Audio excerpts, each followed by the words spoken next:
देवाय। ओम नमो भगवते वासुदेवाय। ओम नमो भगवते वासुदेवाय। हाँ वाईफाई है ना। स्मृत्यं नरं चैव नरोत्तमं देवीं सरस्वतीं व्यास ततो जयमुदीरये। नष्टप्रायेषु अभद्रेषु नित्यं भागवत सेवया भगवती उत्तमश्लोके भक्तिर्भवति नैष्ठिकी। मूकं करोति वाचालं पङ्गुं लङ्घयते गिरिं यत्कृपातमहं वन्दे माधवम्। श्रीगुरुदीनतारिणं श्रीचैतन्यईश्वरं कृष्णाय वासुदेवाय देवकी नन्दनाय च नन्दगोपकुमाराय गोविन्दाय नमो नमः। यत्कीर्तनं यत्स्मरणं यदीक्षणं यत्वन्दनं यत्श्रवणं यदर्हणं लोकस्य सद्यो विदुनोति कल्मषं तस्मै सुभद्राशवसे नमो नमः। जयति जयति देवो देवकी नन्दनोऽयं जयति जयति कृष्णो विष्णुवंशप्रदीपः जयति जयति मेघा श्यामला कोमलांगो जयति जयति पृथ्वी भारनाशो मुकुंद। ज्ञानतिमिरान्धस्य ज्ञानाञ्जनशलाकया चक्षुन्मीलितं येन तस्मै श्रीगुरुवे नमः। श्रीचैतन्यमनोभीष्टं स्थापितं येन भूतले स्वयं रूप कदा मह्यं ददाति स्वपदान्तिकं। वन्देऽहं श्रीगुरो श्रीयुतापदकमलं श्रीगुरून् वैष्णवांश्च। श्रीरूपं साग्रजातं सहगणरघुनाथान्वितं तं सजीवं साद्वैतं सावधूतं परिजनसहितं कृष्णचैतन्यदेवं श्रीराधा कृष्णपादान् सगणललिता श्रीविशाखान्वितांश्च। हे कृष्ण करुणा सिंधु दीनबंधो जगत्पते गोपेश गोपिका कांत राधा कांत नमस्तुते। तप्त कांचन गौरांगी श्री राधे वृंदावनेश्वरी वृषभानुसुते देवी प्रणमामि हरिप्रिये। वाञ्छाकल्पतरुभ्यश्च कृपा सिन्धुभ्य एव च पतितानां पावनेभ्यो वैष्णवेभ्यो नमो नमः। श्रीकृष्ण चैतन्य प्रभो नित्यानंद श्री अद्वैत गदाधर श्रीवासादि गौर भक्तवृंद। हरे Krishna Krishna Krishna Hare Hare Hare Ram Ram Ram Hare Hare Krishna. Everyone is able to hear me? Anyone is having problem? Kindly let me know. Chittaranjan प्रभु आपको सही से सुनाई दे रहा है? आए हैं चित्रंजन प्रभु जी आज? नहीं, चित्रंजन प्रभु जी हम लोग के सदन में मौजूद हैं। अच्छा, he is not there.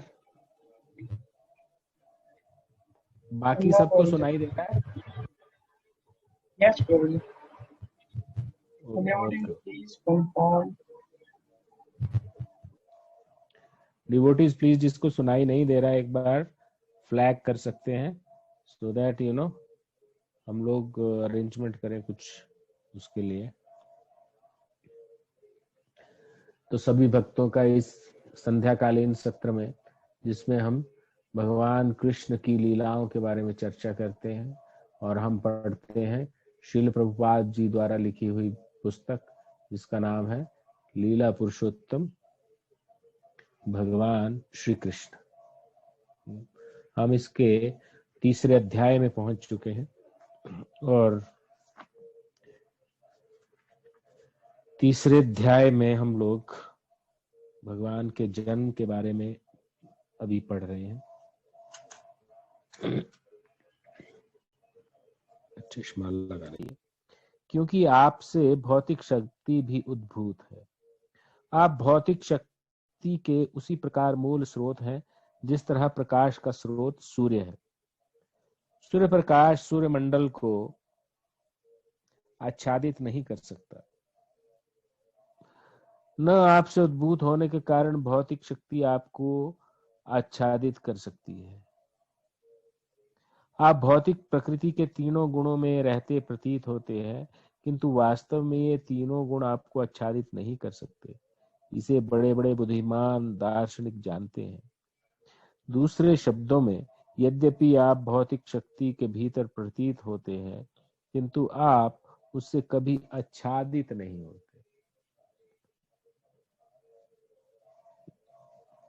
वेदों का कथन है कि परब्रह्म अपना तेज प्रकट करता है, जिसके फलस्वरूप प्रत्येक वस्तु प्रकाशित होती है। ब्रह्म संहिता से पता चलता है कि ब्रह्म ज्योति परमेश्वर के शरीर से उद्भूत होती है और इसी ब्रह्म ज्योति से सारी सृष्टि उत्पन्न है। तो भगवत गीता में ये भी कहा गया है कि भगवान ही ब्रह्म ज्योति के आधार स्वरूप है। अतः मूलतः वे ही प्रत्येक वस्तु के आदि कारण है, किंतु अल्पज्ञ सोचते हैं कि जब भगवान इस भौतिक जगत में आते हैं तो वे भौतिक गुणों को ग्रहण कर लेते हैं। ऐसे निष्कर्ष बहुत प्रौढ़ नहीं है और केवल अल्पज्ञ द्वारा ही सृजित है।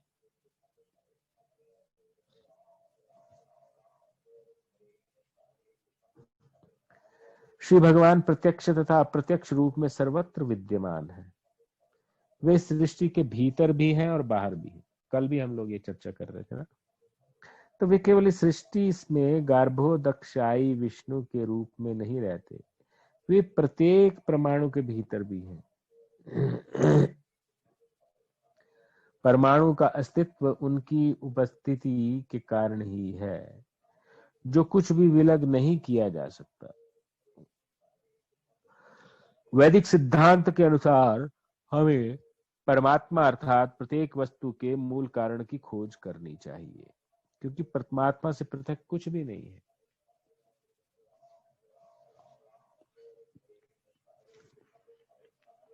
अतः भौतिक सृष्टि उनकी शक्ति का ही रूपांतर है।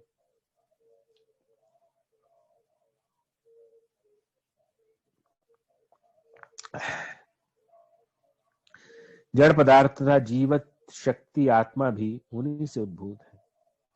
जो मूर्ख होगा वही इस निष्कर्ष पर पहुंचेगा कि जब परमेश्वर प्रकट होते हैं तो वह पदार्थ की परिस्थितियों को स्वीकार करते हैं।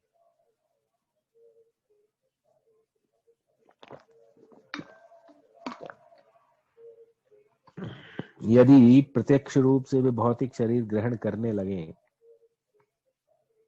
तो भी वे भौतिक परिस्थितियों के अधीन नहीं रहते।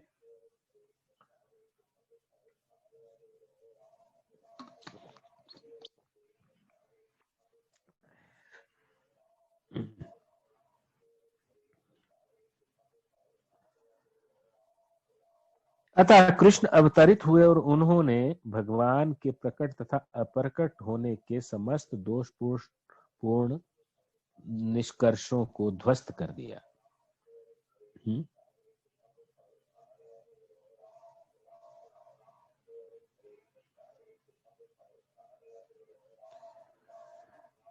तो यहां सबसे बड़ी बात कही जा रही है कि जो व्यक्ति मूर्ख है वही इस निष्कर्ष पर पहुंचता है कि जब परमेश्वर प्रकट होते हैं तो वे पदार्थ की परिस्थितियों को स्वीकार करते हैं। मतलब वो अपने से निकृष्ट गुणों को स्वीकार करते हैं।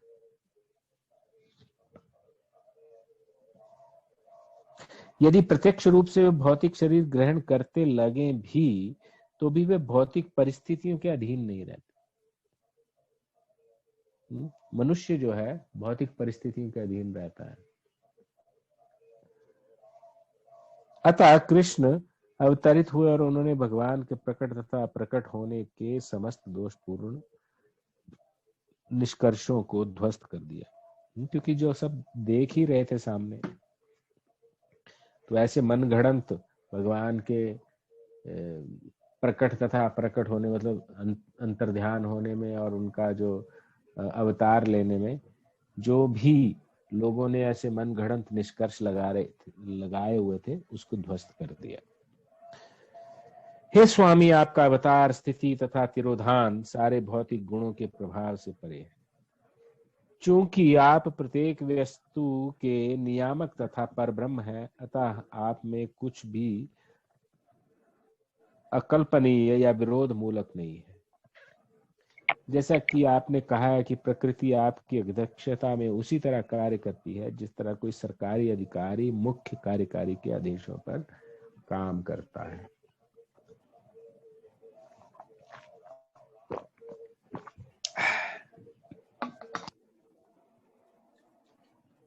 अधीनस्थ कार्यकलापों का आप पर कोई प्रभाव नहीं पड़ता। चूंकि आप पर ब्रह्म हैं तथा सारे नियम आप में अवस्थित हैं और प्रकृति के सारे कार्यकलाप आपके द्वारा ही संचालित होते हैं, अतः इनमें से कोई कार्यकलाप आप पर प्रभाव नहीं डालता।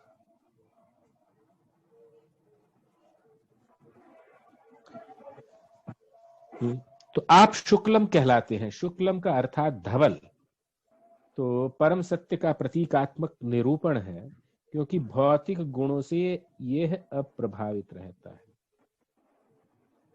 ब्रह्मा जी रक्त अथवा लाल कहलाते हैं, क्योंकि सृजन के लिए वे रजोगुण का प्रतिनिधित्व करते हैं। तमस शिव जी के जिम्मे पड़ा, क्योंकि वे संपूर्ण सृष्टि का संहार करते हैं। इस दृश्य जगत का सृजन, संहार तथा पालन आपकी शक्तियों द्वारा संपन्न होता है, तो भी आप इन गुणों से अप्रभावित रहते हैं। जैसा कि वेदों द्वारा पुष्ट किया गया है कि हरि ही निर्गुणः साक्षात्,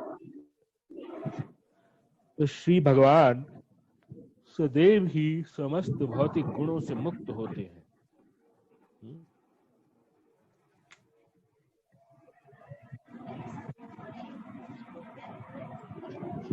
ये भी कहा जाता है कि परमेश्वर में रजो तथा तमो गुणों का अभाव रहता है। हे प्रभु, आप परम नियंता भगवान तथा इस दृश्य जगत की व्यवस्था को बनाए रखने वाले हैं। आप परम नियंता होते हुए भी कृपा करके मेरे घर में 12,000 वर्षों नहीं, मेरे घर में अवतरित हुए हैं। आपके अवतार का कारण संसार के उन आसुरी शासकों और अनुयायियों का वध करना है जो राजकुमारों के वेश में रहते हुए वस्तुतः असुर हैं। इसलिए मुझे विश्वास है कि आप उन सबों को उनके अनुयायियों तथा सैनिकों समेत मार डालेंगे।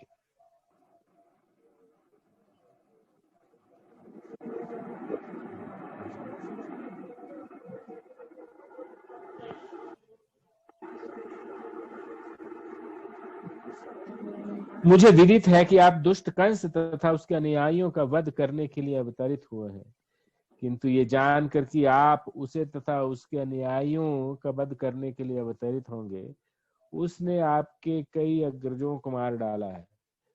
अब वह केवल आपके जन्म की प्रतीक्षा में है।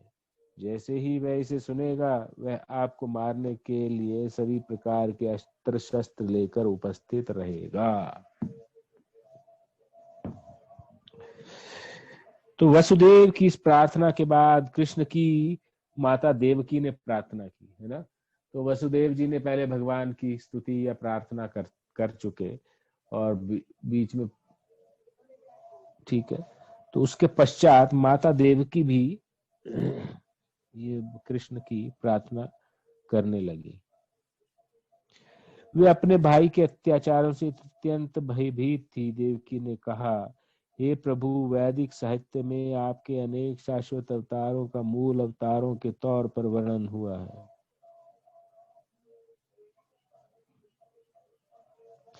यथा रामायण यथा नारायण, राम, हय, शीर्ष, वराह, नृसिंह, वामन, बलदेव तथा विष्णु से उद्भूत ऐसे लाखों अवतार। आप मूल अवतार हैं क्योंकि आपके अवतारों के सभी रूप इस भौतिक सृष्टि के बाहर हैं। आपका स्वरूप इस दृश्य जगत की उत्पत्ति के पहले भी उपस्थित था। आपके स्वरूप शाश्वत तथा सर्वव्यापी है। विश्व तेजोमय, अपरिवर्तनीय तथा भौतिक गुणों के से अकलुषित हैं। ऐसे शाश्वत रूप नित्य, ज्ञानमय तथा आनंदमय है। तो वे सभी दिव्य सात्विकता से पूर्ण तथा विभिन्न लीलाओं में सदैव निरत रहने वाले हैं। आपका कोई एक ही विशेष रूप नहीं होता, ऐसे अनेक दिव्य रूप स्वतंत्र हैं। मैं जानती हूं कि आप परमेश्वर विष्णु हैं।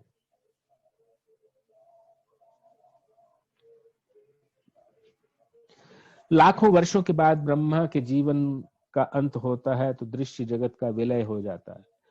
उस समय पृथ्वी, जल, अग्नि, वायु तथा आकाश, ये 5 तत्व महत्त्व में प्रवेश कर जाते हैं और ये महत्त्व पुनः कालवश अप्रकट समग्र भौतिक शक्ति में प्रवेश करता है। समग्र भौतिक शक्ति प्रधान में और प्रधान आप में प्रवेश करता है। अतः संपूर्ण दृश्य जगत के संहार के पश्चात केवल आपका दिव्य नाम, रूप, गुण तथा साज समान ही शेष रह जाते हैं। हे प्रभु, मैं आपको सादर नमस्कार करता हूं क्योंकि आप अव्यक्त समग्र शक्ति के निदेशक और भौतिक शक्ति के प्रगति के परमागार हैं। हे स्वामी, सारा दृश्य जगत वर्ष के अथ से इति तक कालाधीन है। सभी आपके निर्देशन में कार्य करते हैं। आप हर वस्तु के मूल निदेशक तथा समस्त प्रबल शक्तियों के आधार हैं। अतः आपसे मेरी प्रार्थना है कि मुझे उग्रसेन के पुत्र कंस के क्रूर हाथों से बचाएं। कृपा करके मुझे इस भयावह स्थिति से उबारें क्योंकि आप अपने सेवकों की रक्षा करने के लिए सदैव उद्यत रहते हैं। भगवान ने इस कथन की पुष्टि भगवत गीता में अर्जुन को आश्वस्त करते हुए की है कि तो संसार को बता दो कि मेरा भक्त कभी न नष्ट नहीं हो रहा है, न में भक्त्या प्रणश्यति। डिक्लेयर कर दो, तो डिक्लेयर।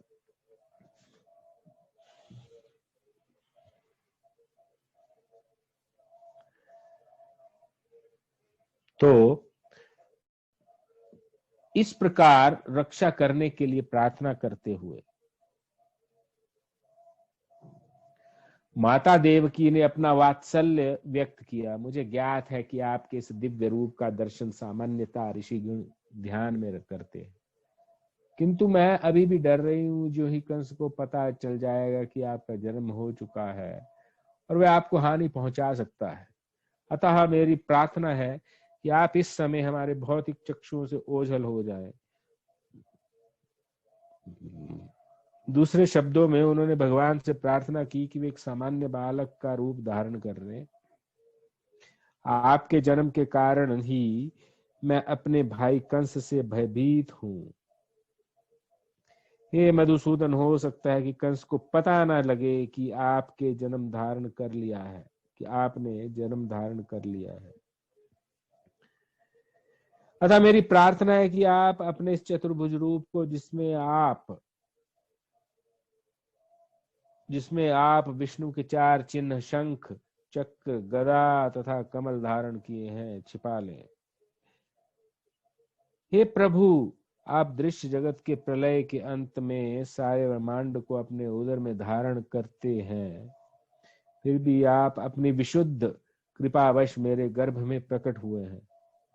मुझे आश्चर्य है कि आप अपने भक्तों को प्रसन्न करने के लिए सामान्य पुरुष के कार्यकलापों का अनुकरण करते हैं। सो देवकी की प्रार्थना सुनकर भगवान ने उत्तर दिया, हे माता, स्वयं भुव मनु के कल्प में मेरे पिता वसुदेव एक प्रजापति के रूप में थे जिनका नाम सुतपा था,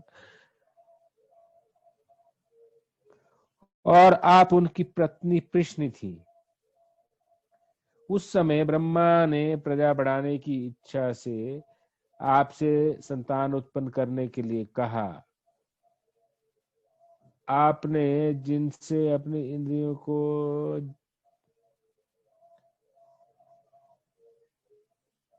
उस समय ब्रह्मा ने प्रजा बढ़ाने की इच्छा से आपसे संतान उत्पन्न करने के लिए कहा। आपने अपनी इंद्रियों को वश में करते हुए कठोर तपस्या की। योग पद्धति में प्राणायाम का अभ्यास करते हुए आप पति पत्नी दोनों ने वर्षा, वायु, कड़कती धूप जैसे भौतिक नियमों के सारे प्रभावों को सहन कर लिया। आपने समस्त धार्मिक नियमों का भी पालन किया। इस प्रकार आपका हृदय निर्मल हो गया है और भौतिक नियम के प्रभावों पर भी नियंत्रण प्राप्त हो गया। तो तपस्या करते हुए आप वृक्षों के नीचे भूमि पर गिरी हुई पत्तियों मात्र का आहार करती रही। तब स्थिर मन और इंद्रिय निग्रह द्वारा आपने मुझसे अद्भुत वर प्राप्त करने के लिए मेरी पूजा की। आप दोनों ने देवताओं की गणना के अनुसार 12,000 वर्षों तक कठोर तपस्या की। उस अवधि में आपका मन मुझ में ही लीन रहा। जब आप भक्ति कर रही थी और अपने मन में निरंतर मेरा ध्यान कर रही थी, तब मैं आपसे अत्यधिक प्रसन्न हुआ। हे निष्पाप माता, अतः आपका अंतःकरण अत्यंत ही विशुद्ध है। उस समय भी मैं अपने आपके समक्ष इसी रूप में आपकी इच्छा पूर्ति के लिए प्रकट हुआ था और आपसे मनवांछित वर मांगने के लिए कहा।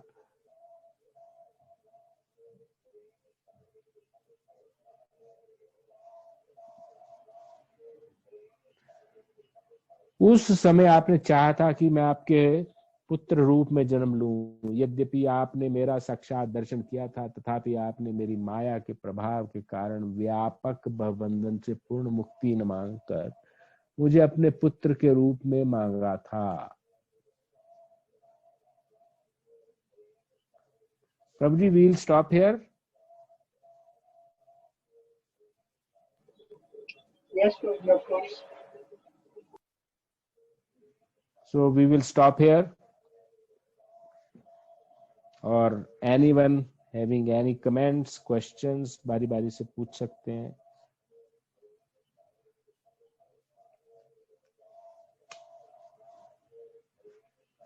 हरे कृष्णा। प्रभु जी, कोऑर्डिनेट कर लीजिए।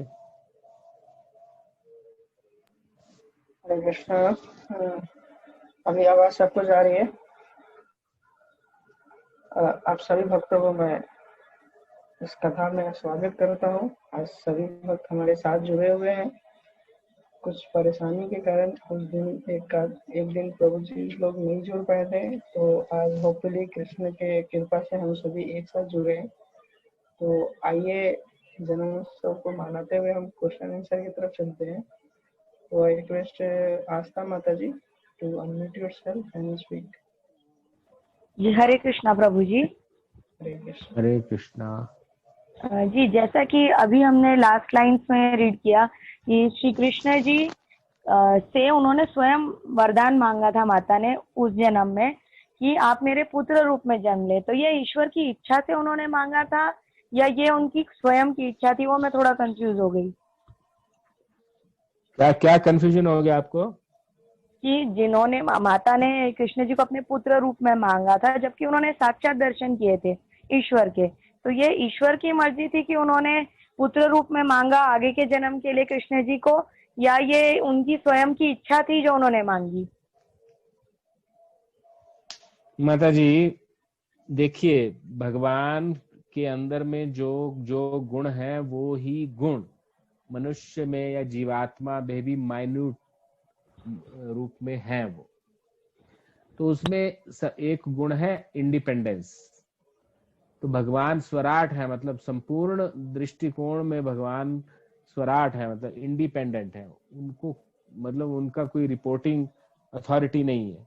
इसी प्रकार से मनुष्य की भी कुछ इंडिपेंडेंस रहती है, तो भगवान उसमें इंटरफेयर नहीं करते हैं, क्योंकि जो प्रेम है, प्रेम जो है उसमें फोर्स नहीं है।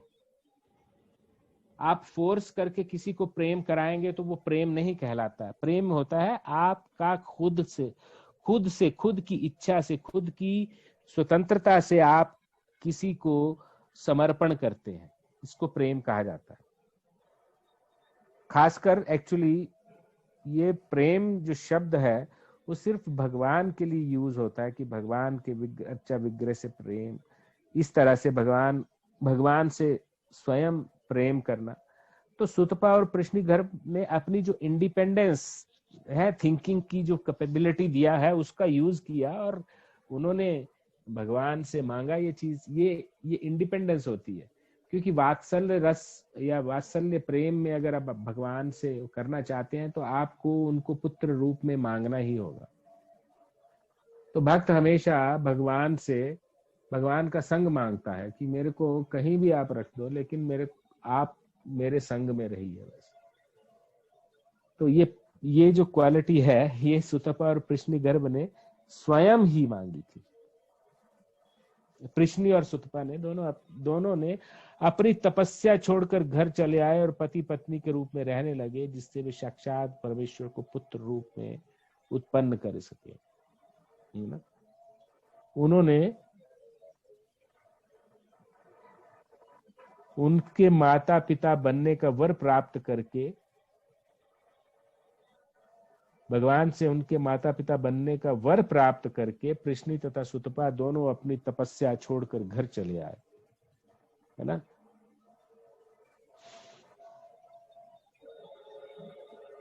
जी, हरे कृष्णा प्रभु जी। हाँ जी, उन्होंने अपने आप मांगा था, मतलब। जी जी। तो आगे की ओर बढ़ते हैं। नेक्स्ट हमारे साथ जुड़े हैं गणेश प्रभु जी। Please unmute. हाँ, हरे कृष्ण प्रभु जी। अच्छा, उग्रसेन के बारे में थोड़ा बोलिएगा।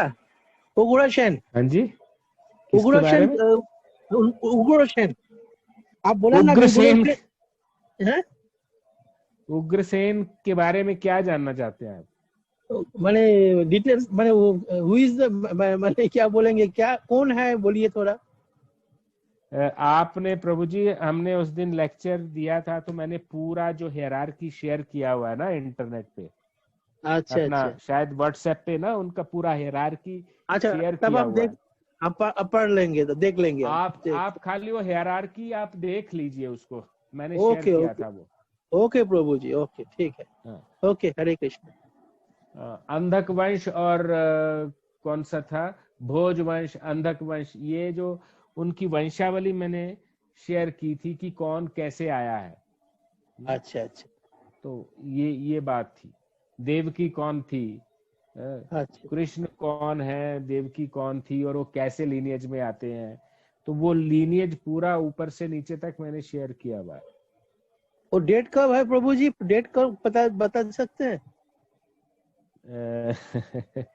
अब तो ठीक है देखना पड़ेगा प्रभु। ठीक है, हम देख लेंगे। मैं आपको सेंड करूंगा।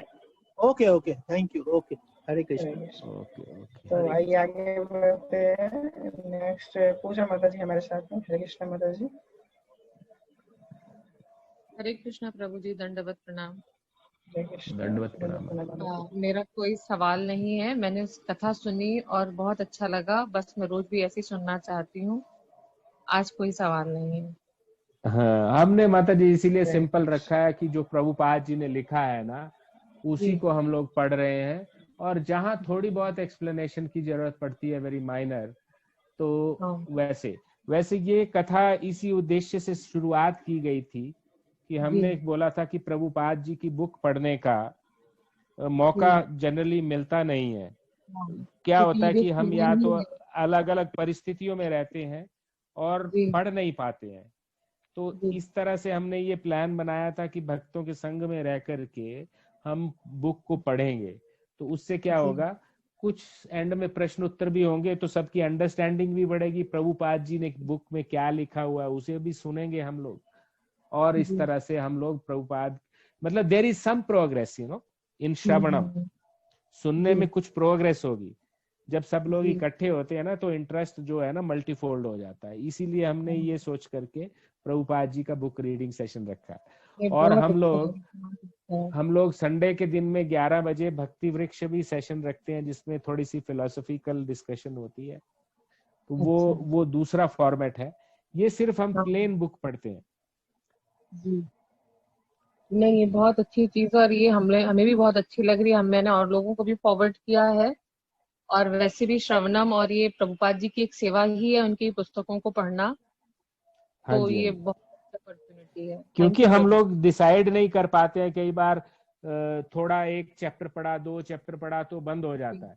लेकिन जब हम भक्तों के साथ में इस तरह से फॉर्मली ऑर्गेनाइज करते हैं इस चीज को, तो हम लोगों को एक पढ़ने के लिए मैं भी बाध्य हो जाता हूँ, और सुनने वाले भी बाध्य हो जाते हैं, नहीं आज सेशन में अटेंड करना। और वैसे आप पढ़ते भी बहुत अच्छा है, इसलिए सुनने में बहुत अच्छा लगता है। हरे कृष्णा माता जी, ये तो गुरु महाराज की कृपा है बस, और कुछ नहीं। उनकी सेवा हो जाए बस, इतना आपके आशीर्वाद दीजिए बस। थैंक यू प्रभु जी। हरि बोल। इसी तरह आगे बढ़ते हैं। हरि बोल माता जी। नेक्स्ट हमारे साथ है सुधा माता जी। So please unmute yourself and speak. सुधा माता जी, हरे कृष्णा। हरे कृष्णा सुधा माता जी। चित्रंजन प्रभु जी, प्लीज अनम्यूट योरसेल्फ। हरे कृष्णा प्रभु जी। हरे कृष्णा प्रभु जी, धन्यवाद। प्रभु जी, वो लास्ट पर तो मैं सुन नहीं पाया। वो दीदी ने कॉल किए थे, हमारे लीडर ने फोन किए थे, लेकिन जितना भी सुना वहां से इतना तो जान पाया कि वसुदेव और देवकी माता ने दोनों ये जानते हैं कि श्री कृष्ण ही भगवान है, और उनके जो शक्ति का आधार है वो सारे गुण से भी ऊपर है, सबसे ऊपर भी वो है। उनके ऊपर कौन किसी का प्रभाव नहीं, वो सब वो जानते हैं, कोई भी उनका कोई बिगाड़ नहीं सकता। लेकिन यहाँ क्या हो रहा है ना, वो सब कुछ जानकर भी दो बात यहाँ दिखाई दे रहा है। यदि भी वो जानते हैं भगवान सर्व पर है, फिर भी ये वो यहाँ चिंता करते हैं कि कंस आकर भगवान को मार देगा। इसलिए वो उनको प्रार्थना करते हैं कि वो बालक रूप में आ जाए और उनका रक्षा करे।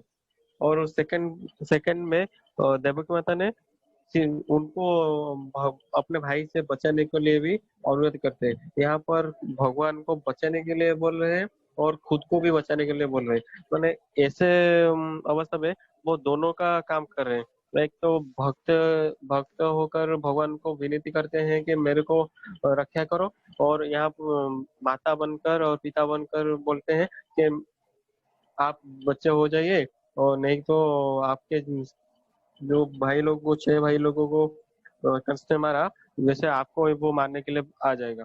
तो यहाँ पर जो दोनों तरह की बात वो करते हैं, इसमें उनका क्या प्रदर्शन करना चाहते हैं भगवान, यहाँ क्या प्रदर्शन करना चाहते हैं उनके माध्यम से?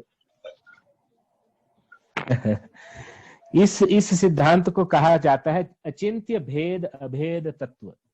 अचिंत्य का मतलब होता है जिसके बारे में हम लोग जो साइमल्टेनियसली वननेस एंड डिफरेंस, इसको बोलते हैं साइमल्टेनियस।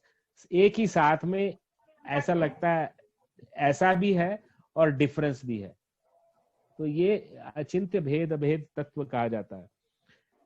देखिए बात ऐसी है कि तो सॉरी, मैं कहने का मतलब ये है कि देखिए उनको वात्सल्य रस जो है, प्रेम भक्ति में वात्सल्य रस 5 रसों में एक रस आता है, जिसमें भक्त जो है भगवान के साथ अपने पुत्र रूप में संबंध स्थापित करना चाहता है। ठीक है, तो वो भी चाहते हैं। साइमल्टेनियसली अगर हम माता पिता हो गए तो हमारे में अपने छोटे बालक को प्रोटेक्ट करने का भी भावना रहती है। मंडेन जो इस भौतिक जगत में माता पिता होते हैं, तो वो भी एक रस है, माता पिता होने का भी रस है। साइमल्टेनियसली उनको फीलिंग ऑफ रेवरेंस भी है। फीलिंग ऑफ रेवरेंस मतलब फीलिंग ऑफ रिस्पेक्ट कि वो भगवान है। तो दोनों चीजें साइमल्टेनियसली हो रही हैं। तो उसको हमको एज इट इज समझना है उस चीज को। तो वो चीज मैंने कंफ्यूजन होने के कारण ये है कि एक ही वक्त में, एक ही टाइम में दोनों भाव आ जाते हैं उनके अंदर। एक तो वो कहते हैं आप तो भगवान उसमें क्या प्रॉब्लम है? इसमें क्या प्रॉब्लम क्या है? प्रॉब्लम नहीं, मैं सोच रहा था एक ही समय में काफी सारा भाव कैसे आ जाता है उनके अंदर, वो बोल रहे हैं। हाँ, भगवान, ये भगवान की लीला होती है प्रभु जी। भगवान बोलते हैं 15वें अध्याय में 15 भगवत गीता में, सर्वस्य चाहम हृदि सन्निविष्टम मत्ता स्मृतिर्ज्ञानमपोहनम च वेदैश्च सर्वैरहमेव वेद्यं वेदांत कृत्वेद विदेव चाहम। सर्वस्य चाहम हृदि सन्निविष्टम, मैं सबके हृदय में विराजमान रहता हूँ। मत्ता स्मृतिर, और मुझसे ही वो स्मृति आती है और मैं ही ज्ञान का हरण भी कर लेता हूँ। तो आगे के में है कि वेदिष्ट सर्वे रहमे वेद्यम, पर मेरा कहने का मतलब है कि भगवान ही स्मृति प्रदान करते हैं और भगवान ही भुलवा भी देते हैं। ठीक है, तो थोड़े